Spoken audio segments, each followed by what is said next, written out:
Hey everyone, Farmington Mayor Nate Duckett. On today's episode of the Mayor's Table, we will be presenting to you City Manager Rob May's fiscal year 2024 budget.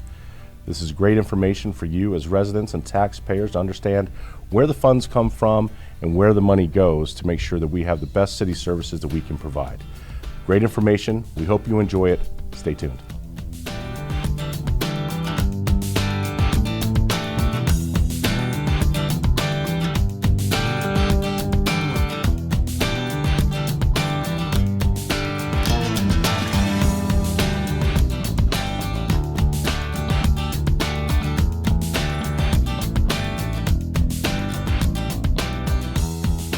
Mr. Mayor Pro Tem, tonight is the public presentation of an overview of our budget.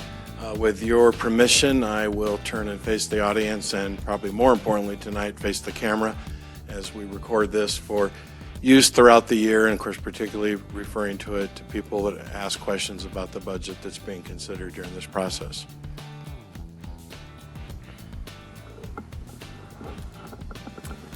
My favorite audience. Mostly my staff looking at me. I've given them strict instructions that they're to give me very positive feedback, to act very interested in a presentation that they not only have heard many times, of course they were intricately involved in preparing and presenting the budget to City Council. And I've got to also figure out how to run this. Okay, if I get behind you, you help me out. I'll mostly use the pointer. So the first slide indicates where we are in the process of the budget, and we are, there we go, we're right here. This is our public hearing number 4, and this is a time where we do an overview of the budget for the public, again, primarily as a tool online, and again, trying to solicit input from the public where possible. There's two more public hearings coming. They're actually the next Tuesday nights in a row. Next week, the council will consider the adoption of what we call the preliminary budget that's submitted to the state of New Mexico as kind of a holding place for our budget. And then 1 week later, the council will consider adopting of the final FY24 budget. But a lot of work has gone into the budget to this point, going all the way back to January. Our real estate people should have stayed for the next part. It helped them understand a lot about our region, and particularly parts of the tax base and how we operate in a very, very unique way here in our corner of the world. We call it the City of Farmington Trade Area. I want you to notice two elements here. First is the economic trade area. That is the part boxed out in the thick black line. That's 220,000 people that the federal government designates as this is the primary place that they conduct their commercial and retail business. But we all recognize that that doesn't tell even the whole story here. You need to expand to the entire circle, the white circle, that would what we would call the Four Corners region, and now that puts us at a population of over 300,000 people, and that is exactly the businesses and the people that come here, that this really is the big city. This really is the place that they conduct the majority of their commerce, and that drives not only the quality of life here, it drives the good and the bad that comes with that type of population influx. We're told that any given day, at least over 100,000 people are within our city doing commerce, and they're drawing again from a 300,000 range.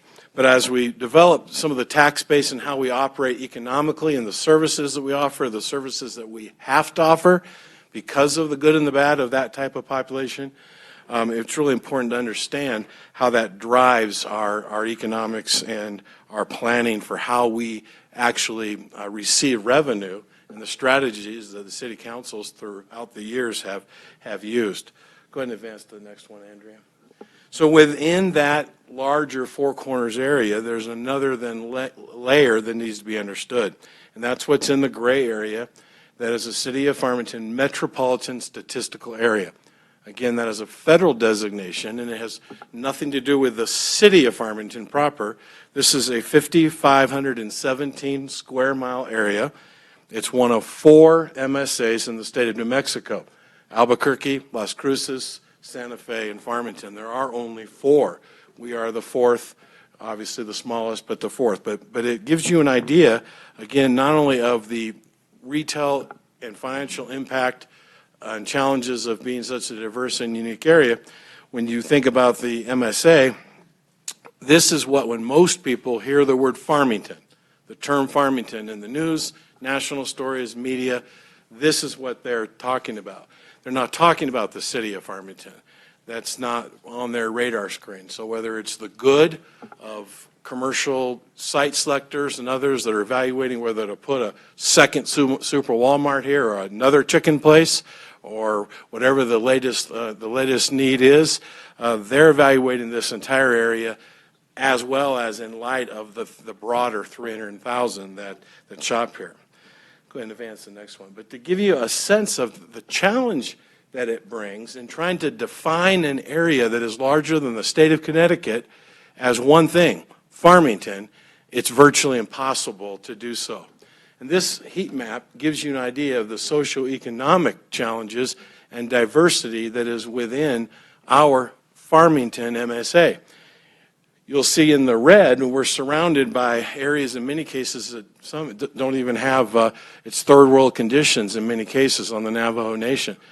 A number of places still don't have electricity, running water. And as you move towards the green, you see the color-coded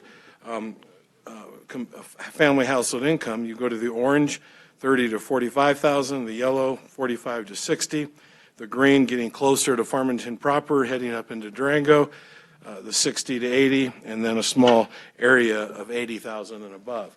And so when you view national statistics, whether it's statistics on crime, education, literacy, health, life expectancy, a national poll that was put out here a couple of years ago that was saying, rating the quality of life, specifically related to education and related to where to raise children, with a focus on how far away it is to find good recreational activities for children.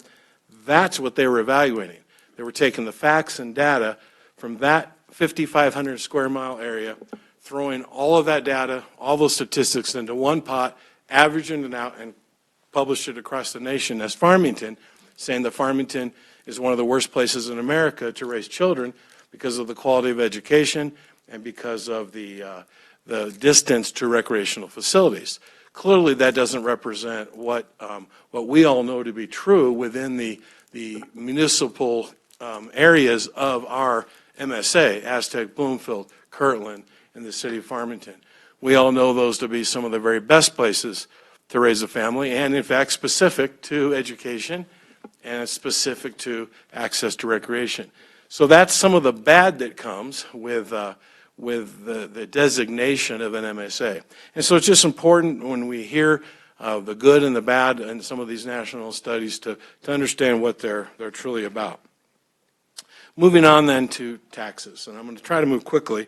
In fact, Teresa, if you would hold up the budget books for me, both of them, they're both, okay. All right, that's our budget. We've combined that down to a PowerPoint slide. And so I'm not going to go into a lot of numbers.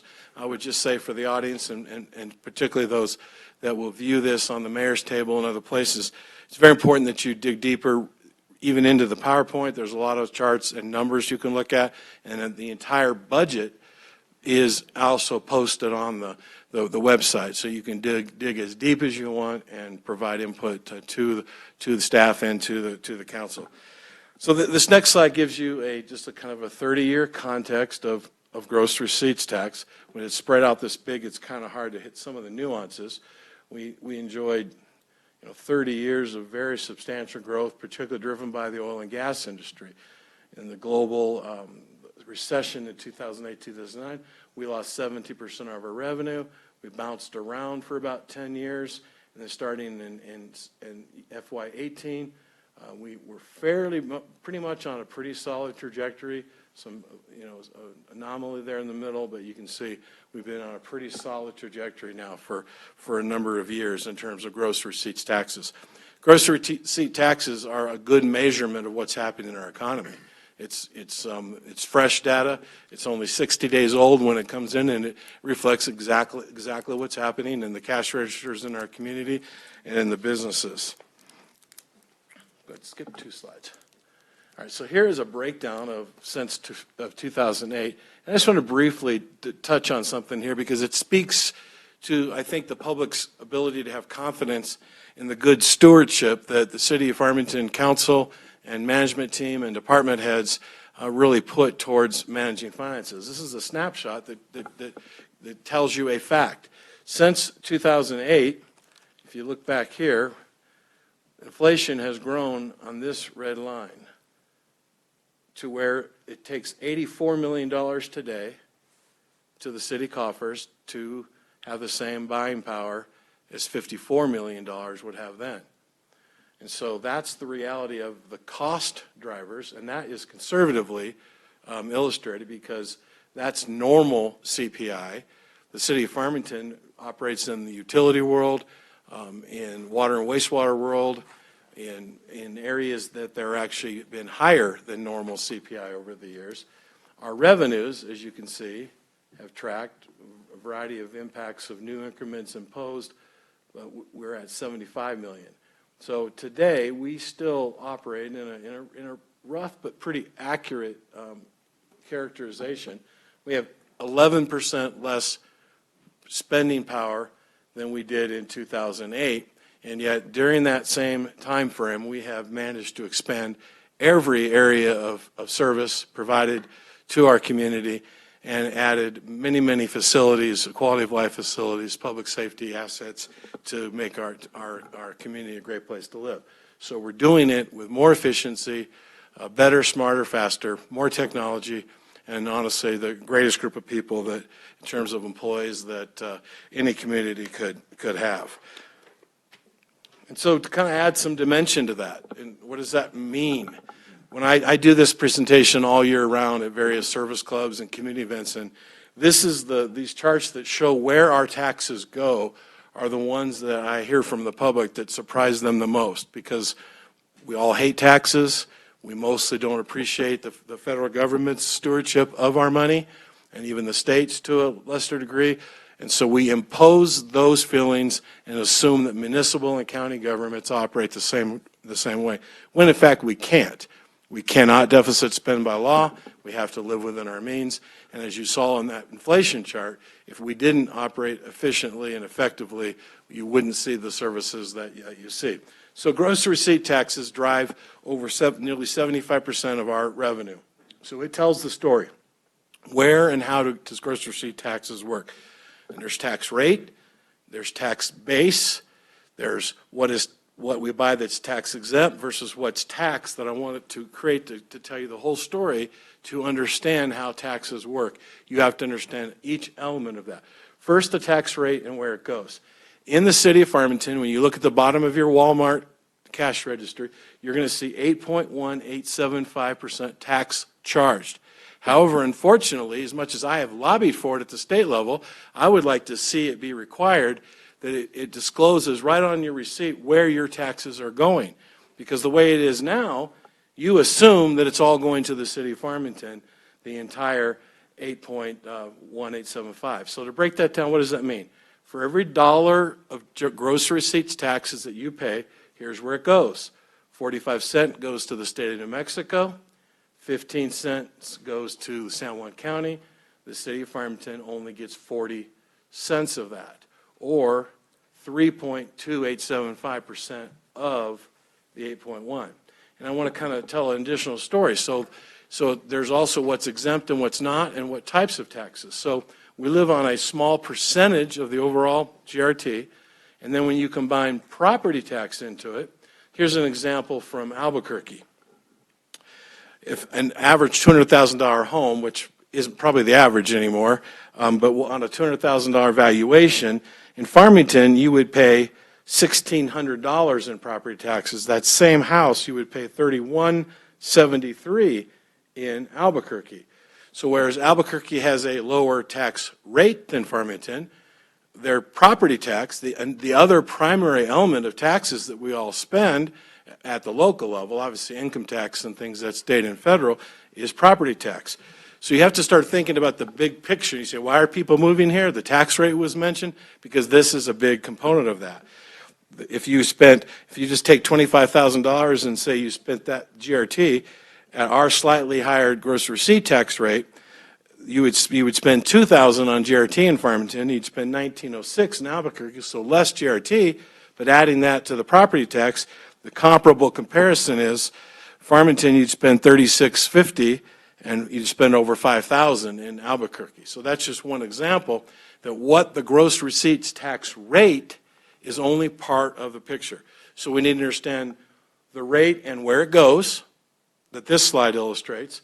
Only 40 cents per dollar goes to Farmington. And next slide, Andrea.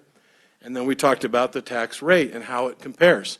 And so you see in the far left column, that's the part of gross receipts taxes that the City of Farmington Council and people have control of. That's all. So notice in the middle, there's that 3.2875 tax rate in Farmington. Stacked on top of that is the county's rate of 1.25. And stacked on top of that is the state's rate of 3.65, giving you the total tax rate charged in the City of Farmington and where it goes. And here you see where it compares. And in Farmington's and San Juan County's case, we're somewhat in the middle. So now we're talking about tax rate, and we need to talk a little bit about the base of where it goes from. So GRT, if you remember back to the slide that shows 311,000 people are helping to pay the GRT, whereas 50,000 people, the residents of Farmington, are paying the property tax. So you have rate, where it goes to, then you have the weighted of what tax has the most benefit to the City of Farmington. So by having a higher GRT and a lower property tax, as I illustrated with Albuquerque, you see that's beneficial to the citizens of Farmington because 311,000 people pay GRT and only 50,000 pay property tax. And many of the cost drivers for public safety, for utilities, for roads, and the quality of life services that we offer are used by the 311,000 people. And they should be paying for those. And if we were weighted more heavily on property tax, the local people would be paying a disproportionate share and subsidizing those that come from outside the city.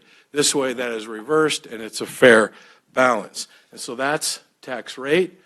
There's the weightedness of property versus GRT, and you see the rates, how they compare and where it goes. And then another element is now the effective tax rate.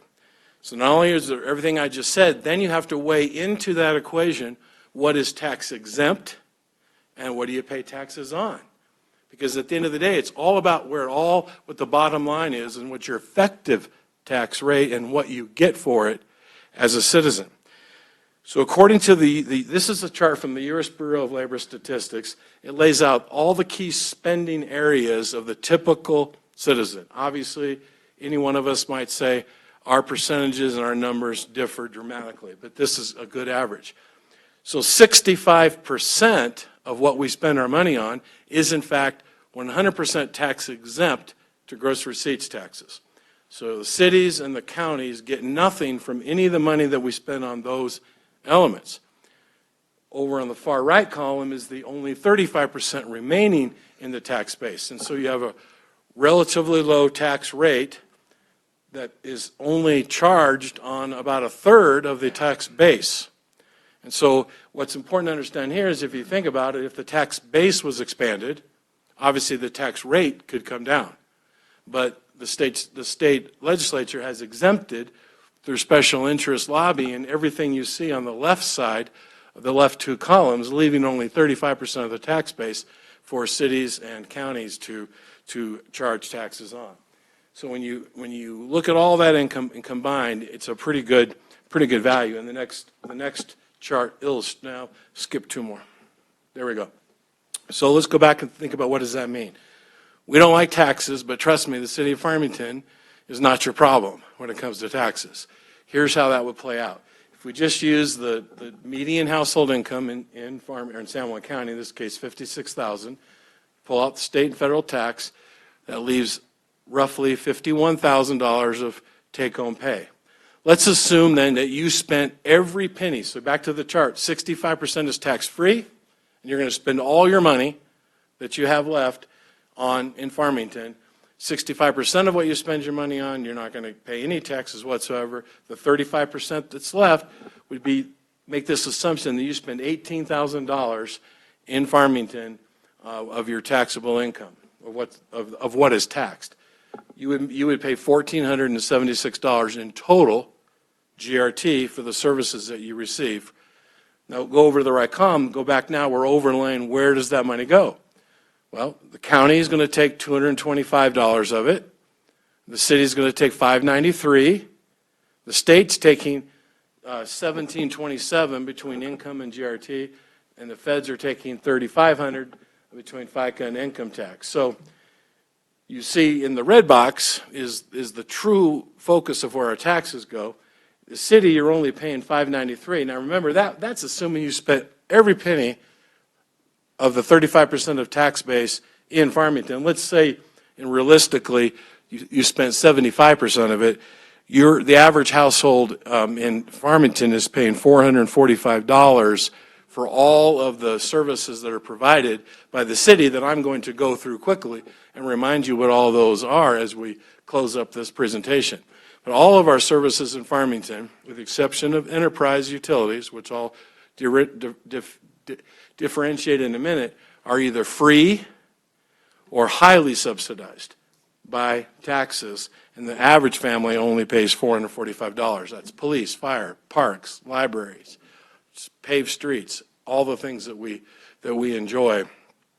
So we think that all those factors related to tax rate, tax base, what's tax exempt, what's not tax exempt, it's a pretty good value, and you see great stewardship in your government leadership in terms of your return on investment through taxes.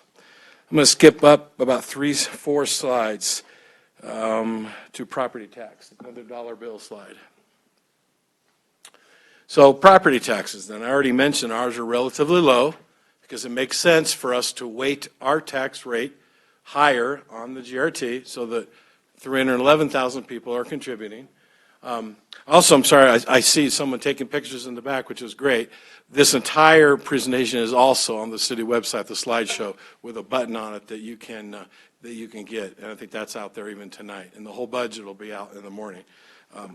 So this is where your property taxes go. So not only do we have a low tax rate in Farmington, Farmington gets virtually zero of it. And so I always like to joke, if I had $1 for every person that tells me we need to do something, put a fire station, put a park, do this because I pay my property taxes, well, I understand what they're saying, and they do, but they're not recognizing that their property taxes aren't what support the services primarily that they receive from the city of Farmington. So for every $1 of property tax that you pay on your tax bill, here's where it goes. San Juan County gets 30 cents of it. State of New Mexico gets 6 cents. 41 cents goes to the Farmington Municipal Schools, and 18 cents goes to San Juan College. So only 6 cents of your property tax per dollar paid, only 6 cents goes to the city of Farmington. And again, that is by design. Now, if you back up one slide for me, Andrea, you'll see our property tax rates. On the column where it says total on the right, you'll see 24 mills are what you pay if you live in Farmington, but only 1.5 is what's paid for the average residential. The city of Farmington has unimposed 5.425 mills unimposed of taxing authority and property tax, over $6 million. I'll go back to the back where we were. So, but it makes sense that we try to keep those property taxes very low and try to live more heavily weighted on the gross receipts taxes for all the reasons that I've stated. And they're still pretty good in comparison to our region, kind of in the middle. But obviously, if gross receipts started to shrink and we were getting less help from 311,000 people coming to town, most communities don't operate that way. They live, primarily the people that live in a community have to pay the bills, and they don't get as much help from the outside the way we do. And so we would be in a position of having to raise property taxes, maybe lowering GRT and changing that balance and that strategy. But this balance and strategy is perfect as long as it remains true that we're the retail commercial hub for 300,000 people. Okay, let's go up one.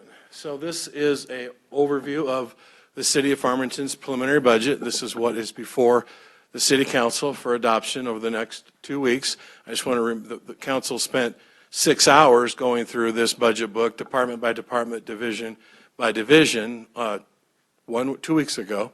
But this gives you a feel. We have a $373 million budget this year being proposed. The upper left-hand corner is the funds that are tax supported. The general fund, the streets funds, parks, public safety, and CTED. I'll mention a little bit more of those in another slide. All those others are primarily grant funds, various types of funds. Until you get to the lower right-hand corner, you'll see 4 funds that say enterprise funds. These are our utilities. They're not funded by grants for the most part. Occasionally, there'll be some grant help for public works projects in these enterprises, but typically not. They're funded primarily by the rate structure. Electric rates, water rates, sewer rates, sanitation rates. And so those are business enterprises. They're not subsidized by taxes. People pay their fair share, and the cost of service to provide those services are calculated and built into a rate structure. Everything else you see, particularly the upper left, those are the tax-supported divisions and services that we'll go over.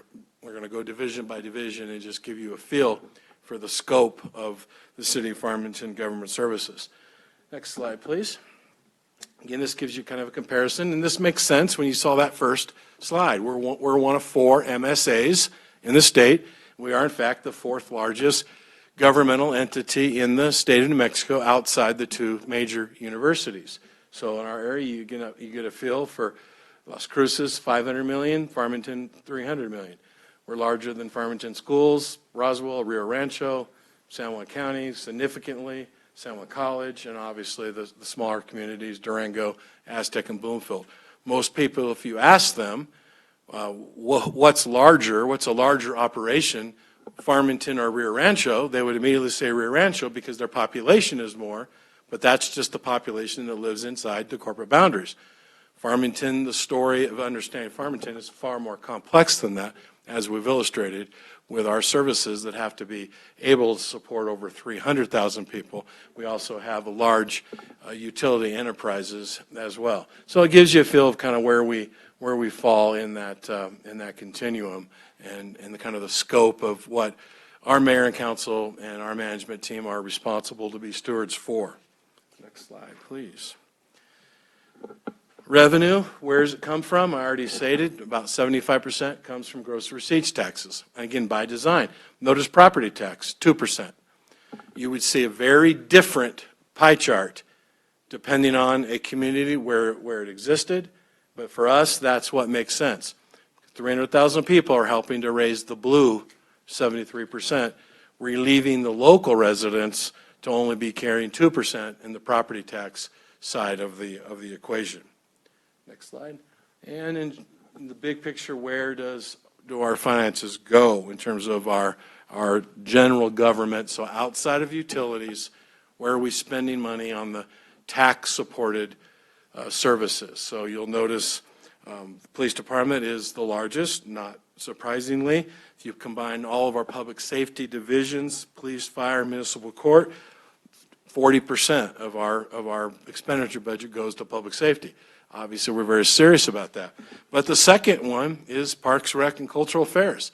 That is the distinguishing factor of the culture of this community, and it's absolutely essential to our quality of life and our economic stability, and it's critical, that and our economic development department, to us having so much success in diversifying our economy over these last years. I showed you on that chart. We've seen an upward trajectory over the last 8 years at a time when we have lost tremendous amounts of revenue coming from the oil and gas industry, the extractive industries, and the power industry.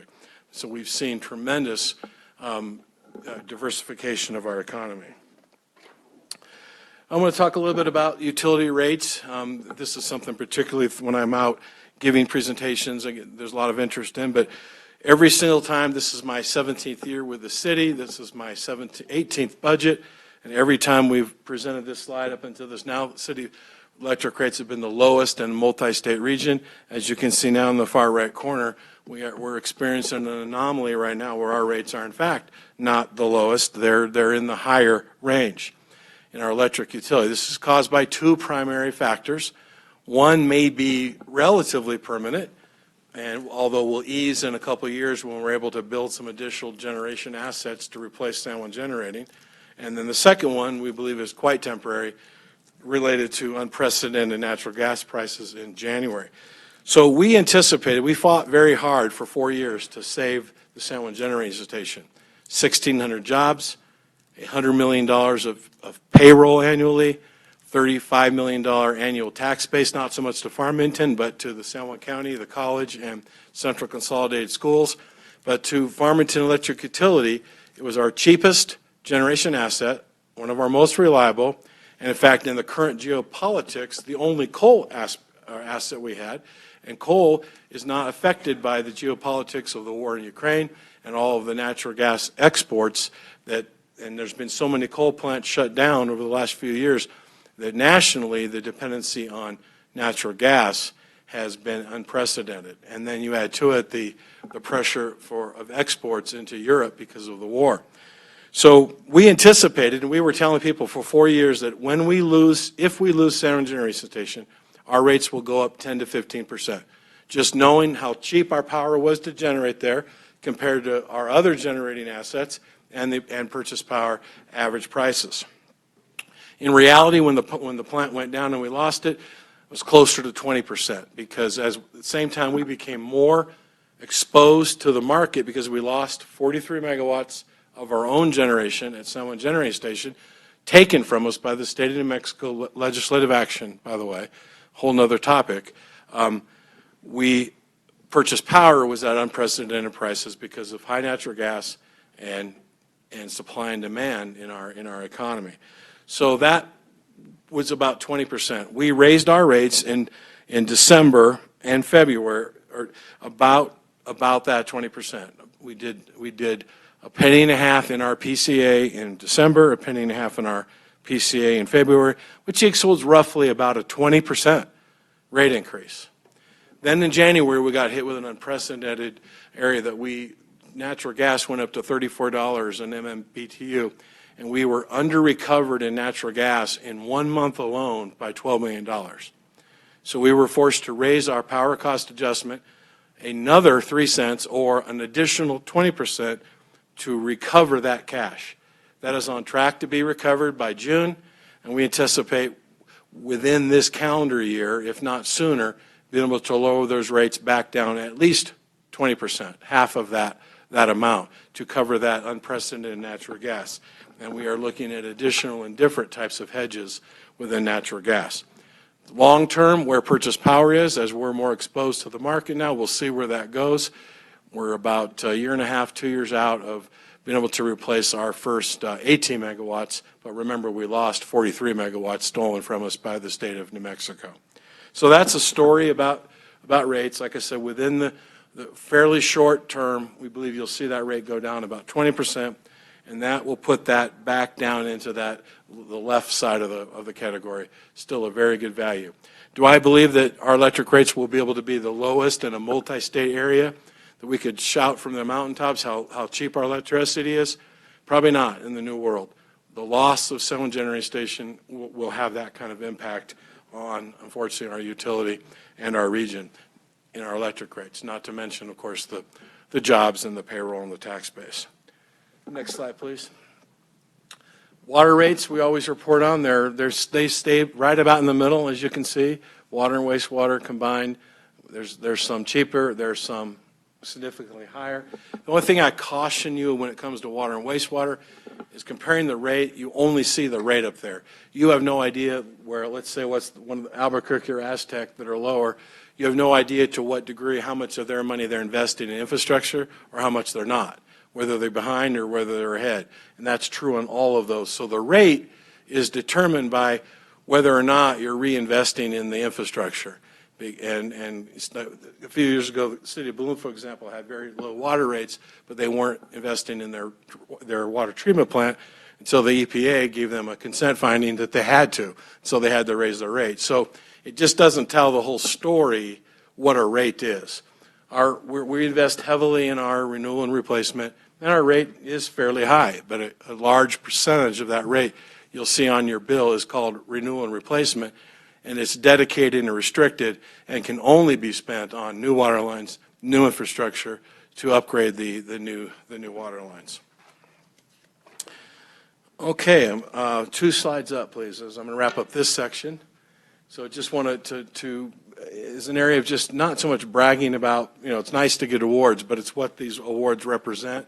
We're only of one of 2 municipalities in the state and a relatively small group of all governmental institutions in our state to receive outstanding awards from GFOA regarding our popular annual financial reporting, our budget books, and our financial accounting. And so we just say that to try to have our citizens rest assured that we are accountable and we are transparent and we account well.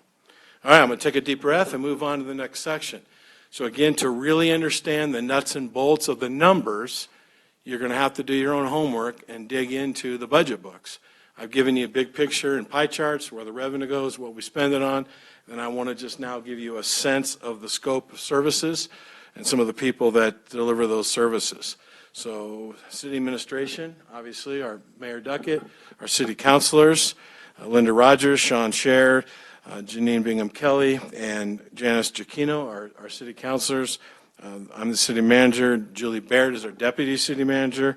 And then we have our public and marketing public relations. That's all within the city administration. I'll say more about that. Also related to supporting the services that are outward facing to the public, you have our finance, human resources, IT, legal, and city clerk. I'll say a little bit more about some of those, but the main point here is I want folks to understand the big picture, that we try to operate with efficiency, with economies of scale, and only 2.5% of our entire budget goes towards all these support services. And all the rest of the money, in essence, goes straight back out to the services that people are paying for or utilizing. All right, I might try to move through these and see if I can do it, because I'm going to move them pretty quick. Our city clerk is Andrea Jones, and her deputy, Anita V. Hill. The city clerk's office handles agendas, keeps minutes, is the official custodian of public records, issues business registrations, and coordinates elections. Municipal Court is led by our 2 elected judges, Judge Bill Lease and Judge Robert Miller. They're obviously responsible. They are the judicial branch of government in the city of Farmington. The public affairs and marketing, again, I encourage people to go look at these slides more in depth. They keep our community apprised of offerings, opportunities, and important information. This department is run with oversight of our assistant city manager, Shauna Reeves, is also a public affairs administrator, working closely with Krista Chapman and their staff to keep everyone informed. Our library, something we're all very proud of. Obviously, the library's vision is literacy and connecting quality of life to literacy in our community. This is kind of a building year for our library. The library was greatly impacted by COVID and the closures and people in the region feeling comfortable in those close quarters. So we have a pretty significant increase in the budget for library this year, about 18%, as we're bringing back more and more programming. I think what's interesting about the library, this is the 20th anniversary of the new library. The new library is now as old as the old library downtown, and so we still call it our new library. But in those 20 years, over 7 million people have come through the doors, and pretty popular and important place for our community. Our city attorney is Jennifer Brickell, and her deputy, Russ Frost, that's up here today, obviously responsible for legal advice to the mayor, council, manager, and our departments. Our economic development department, headed by Warren Unsecker, is very important and has been a focus of the last few years as we recognize we were going to lose the industries that we've counted on and taken for granted, particularly in extractive industries, and we needed to be very intentionally focused on diversification. And so we have focused on outdoor recreation, value-added agriculture, making this a place that retirees would want to come and move because of our quality of life and bring their money with them. Local, location-neutral jobs. Again, there are so many people now that can COVID prove that. Film industry and energy, and placemaking fits and supports all of them. We've been very successful at this concept of you build it, they will come. And we've seen people come here. One of those national studies that were MSA that came out here just a couple months ago said that for good or bad, Farmington, New Mexico has the highest percentage increase in real estate values in the nation. But our overall costs are still much lower than other places. But we've seen a dramatic increase in pricing far ahead of the nation, and that's because so many people are moving here. Again, it's a double-edged sword. We're very, very focused on what we can do to assist developers in building multifamily housing, more high-density housing. We've got to have that workforce support and people to be able to have affordable housing. Our IT department, depending on who you ask, you say it's the most important department at all because none of us can do anything without IT, and I can do even less without my computer. But our IT department, led by Director James Campbell and his deputy Bobby Kimball, responsible for all aspects of information technology and communication. Our administrative services department is directed by Teresa Emmerich, and our controller Brooke Quintana. They're responsible for traditional financial matters of finance, budgeting, accounting, and they also manage and oversee the central warehouse for the city under Bob Schrag. We have a general services department led by Eddie Smiley and a great team. They are the general services department. They pick up the loose ends where nothing else fits. They are responsible for the construction and maintenance division under Jason Bergert, the custodians that clean thousands of square feet of buildings under Dorian Reed, vehicle maintenance with Chris Hare, and purchasing with Jennifer Harbour, our purchasing officer. As you can see, lots of good slides you might want to go look at online. Red Apple Transit. It's an important aspect for a large segment of our community. Of course, many people don't use it at all, and so they don't have a good appreciation for what it means to people that don't have in some cases, the socioeconomic ability to have a traditional car, or their students, or otherwise just prefer public transportation. This is an expensive operation. It's $2.1 million, but it is 63% funded by the federal government and the state. So it's highly subsidized.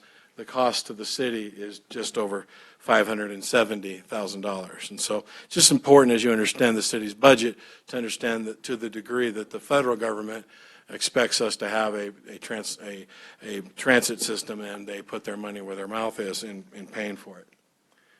Our airport has been one primary focus is trying to get commercial airline service back to our airport.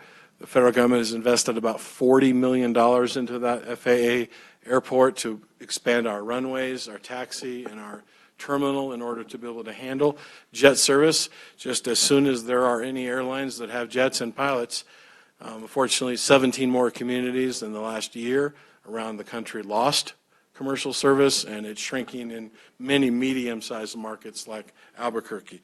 But we continue to work. The mayor particularly is involved in that. Mike Lewis, our director, and myself to visit airlines, court them, do everything we can to tell them our story.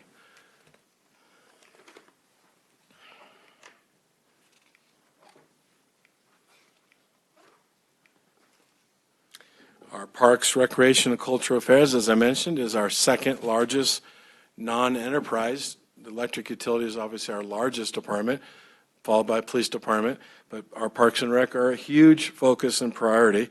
led by our director, Natalie Sproul, closely under the oversight of Assistant City Manager Shauna Reeves, and her two assistant directors, Krista Chapman and Doug Abe. Just to give you a sense of the scope and size of what they're involved in, we have Lake Farmington, which has dramatically expanded and grown over the last couple of years as a regional attraction.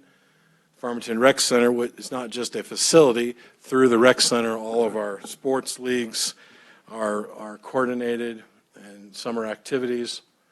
Sycamore Park Community Center, again, down in the south part of town. A lot of people don't even know it's down there, but it will put a smile on your face to go down there and see how used that is by the neighborhood. The Farmington Indian Center. Our aquatics division, consistent of Lions Pool, which is in its last leg of life, and we've received some significant state capital outlay money to begin to plan for, to build a new pool that would be called a therapy pool or a warm water pool. Farmington Aquatic Center, of course, our flagship indoor pool facility. Pinion Hills Golf Course, just underwent $10 million of renovations. Civitan Golf Course, the Bisti Bay aquatic pool and water park at Brookside, also fairly new. Farmington Animal Shelter, just super proud of the folks that work down there. We have a lot of challenges being in that rural, large area, and I said the good and the bad. We're also the commercial center where animals get brought, in many cases dumped and brought in from out on the nation where they don't have good animal services. But our team has put together a 90% live release rate in our new facility down there, and that's pretty remarkable. They had 2,500 animals adopted, and they just do a fantastic job, as do all of our departments. But that's one of the particular challenges that the community is very interested in monitoring the status and the data. Bonnie Hills Senior Center, Farmington Civic Center under Randy West. I mentioned the animal shelter. Stacy Voss is our director there. Total Museum Systems under Bart Wisley. Outdoor Recreation, we have a brand new director of outdoor recreation, again, one of our targeted economic development areas, and Evan Pilling. Farmington Police Department, under the leadership of Chief Steve Hebby and his two deputies, Barrett Crum and Kyle Dowdy. Just want to point out, we are a very busy department. Back to that map. We're not a town of 50,000 people. We service 300,000 people who come and go, and many people that come in from the region don't always share the same value system as most of the residents in our community. So our police department is really the size more of a city that has a sustained population of 100 to 120,000 people, and our calls for service show it. We have 73,000 calls for service. It's a very busy department. Thankfully, most of those calls of service are not serious crime, but we have our share of it, for sure, that comes with it. But our calls for service are up, but our use of force are substantially down, and we're very proud of the leadership and the work that our police department does. One of the areas of focus is, as there's a shortage of police officers all over the country, I got to go back, it's been adding the use of technology through what we call the Real-Time Crime Center. We're investing a lot of money in technology with cameras. You look at we just added 8 miles of trail to our bike trails down the river. We don't have the officers that can possibly patrol that. So we have cameras up, and those things are monitored, and allows the police department to cover more territory more quickly and keep people safe. Fire department. We have a busy fire department as well under the leadership of Chief Sterrett, his two deputies, Brandon Hurd and Tom Miller.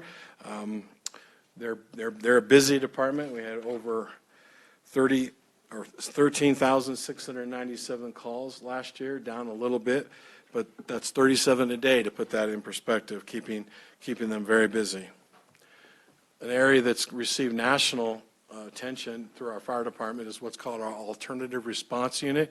This is a specialty unit with specialty training that does an alternative response for downed subjects, street inebriates, as the term the Navajo Nation Human Rights Commission coined for those that come in from the Navajo Nation, and to buy alcohol here because the reservation is dry, and there's a whole unique category of folks that live on the street, and need a lot of help a lot of times, and it's not an area that we need to send police to. There's not a crime involved most of the time. This response unit goes with and assists them medically and gets them to the level of help and care they need.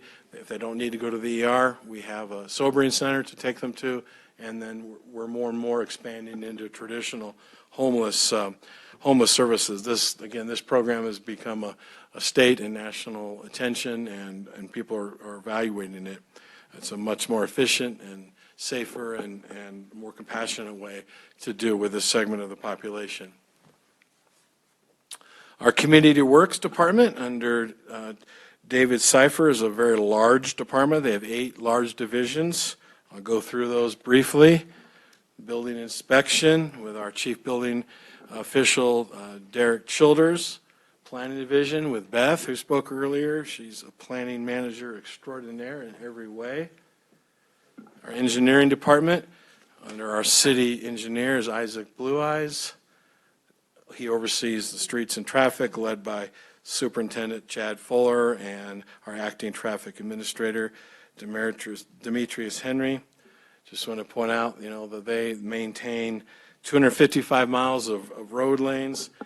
They filled over 20,000 potholes last year, and it was a very, very busy wet winter. As you can imagine, and these folks stayed extremely busy. You're going to see a lot of paving in the next couple of months. The City Council just awarded about a $5 million contract for paving and trying to get our roads back up after a very, very difficult winter.